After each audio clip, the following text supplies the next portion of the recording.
This is Euphrates River in 2020, and this is Euphrates River now. The river has dried up, but why this news is so important for Christians and what science says about it. To answer these questions, first we need to understand the river itself. Since different prophets throughout the human history has proclaimed that only God knows the hour or day of the second coming, preachers and doomsayers around the globe have been predicting when it would occur and seeing the sun rise on yet another generation. Even those who chastise date setters often say, God's final judgment is coming soon, probably in our lifetime, so get ready. In recent weeks, doomsayers have cited a new reason for believing the apocalypse is approaching. People have started debates on prophecy websites, in Bible study groups, and in churches. But why these people are so concerned right now? What exactly is the reason behind it? To explore these questions, we have to tell you about the terrifying story of the Euphrates River. So, please stay with us till the end of the video because you don't want to miss out on this one. In ancient times, many civilizations have thrived along the Euphrates banks. The Mesopotamian Empire was one of its most prominent civilizations that occupied the area between the Tigris and Euphrates River, which is known as the Fertile Crescent. That region of the world is now located in Iraq. The Euphrates is the longest river in Asia, stretching a distance of over 1,730 miles, originating from the Armenian mountains in eastern Turkey. The river flows to the Persian Gulf through Turkey, Syria, and Iraq along the way.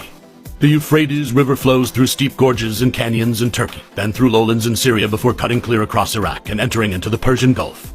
Although different ancient civilizations have substantially altered the landscape in most regions of the Euphrates basin, remnants of ancient flora survive. The Euphrates gets majority of its water from rainfall and melting snow, resulting in peak flows from April to May. You've probably heard of Babylon. This ancient city was founded more than 4,000 years ago. The ancient Babylonians and Syrians built their empire in what is referred to today as Mesopotamia, which is the current area of land surrounded on both sides by both Euphrates and the Tigris rivers. Babylon grew to become one of the most powerful cities in the ancient world under the rule of Hammurabi. According to biblical references, the Euphrates flowed through Babylon as it served as the city's source of nourishment for its crops and provided water for the Babylonian people. In a nutshell, the city of Babylon could not have survived without Euphrates. In 1946, an agreement was reached between Turkey and Iraq that required Turkey to report to Iraq on any hydraulic changes made to the Tigris-Euphrates river system. The agreement also permitted Iraq to build dams on Turkish territory to govern the flow of the Euphrates. But in 1970s, Turkey rolled out the Southeastern Anatolia project, also known as GAP. The river flow towards Iraq decreased from 15.3 cubic kilometers in 1973 to 9.4 cubic kilometers in 1975.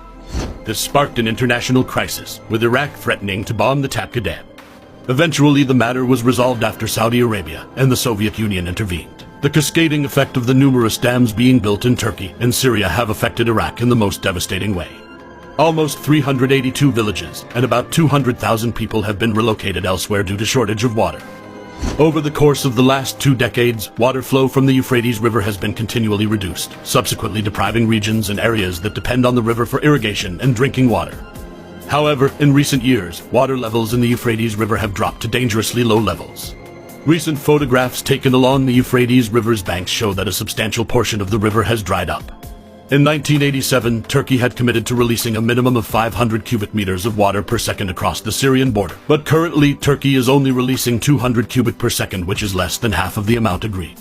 Turkey has been exploiting the Euphrates as a weapon against the Syrians for years. Now many areas in Syria and Iraq have devolved into desert lands. Water levels in Syria's dam lakes have plummeted as a result of the water cuts by Turkey, while electrical output and supply to the region have also reduced significantly. Additionally, the amount of agricultural land on the Euphrates banks is shrinking. Turkey has also significantly contaminated the water that remains on the riverbed. This is because water from Turkey and Syria most times contains dissolved fertilizer chemicals used on fields, which are then released into the Euphrates River headed into Syria and Iraq. The shortage of water is producing some serious health issues as people cannot access safe drinking water. According to Autonomous Administration of North and East Syria, this could generate humanitarian crises in the region. The dropping water levels have concerned geological scientists, leaving them perplexed and anxious about what is creating this frightening crisis. According to the Global Climate Danger Index, Syria is one of the nations most at risk, with Lake Assad suffering as a result of this cycle. Because there are just a few logical explanations for why the river is drying up, people have assumed that this occurrence is related to the biblical prophecies. There are biblical references that make mention to a prophecy regarding the drying up of the Euphrates, an end of the world, which we are seeing unfold in today's world. People believe it was inevitable because the Bible mentions it. When Revelation was written in the 1st century, the Euphrates separated east from west, and the kingdoms of China and India lay beyond it to the east. Centuries before, Cyrus of Persia's army diverted the Euphrates River and conquered Babylon, a river used to run through the city. So they were able to march into Babylon and take the city on the dry riverbed. In the Great Tribulation, the eastern invader will cross the Euphrates, march through Babylon, and enter Palestine.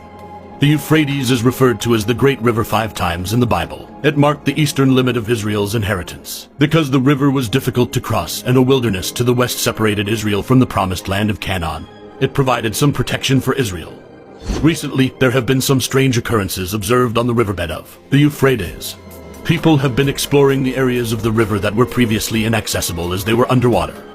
People have claimed to discover caves in strange shapes that are not common to any caves that could have been constructed by man. Some of these caves have a striking similarity to prison bars designed to hold someone or something. In addition to these weirdly shaped caves, people have recorded various terrifying sounds coming from the ground. Some have described the sounds as noises of groaning and agony that would simply make your skin crawl and give you nightmares. Some even stating they have heard what could be linked to moving chains originating from under the earth. People make these claims, possibly in an attempt to justify the Bible reference.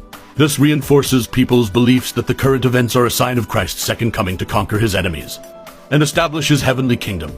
So what do you think? Is the river drying up due to political issues and climate change? Or does it have something to do with prophecies?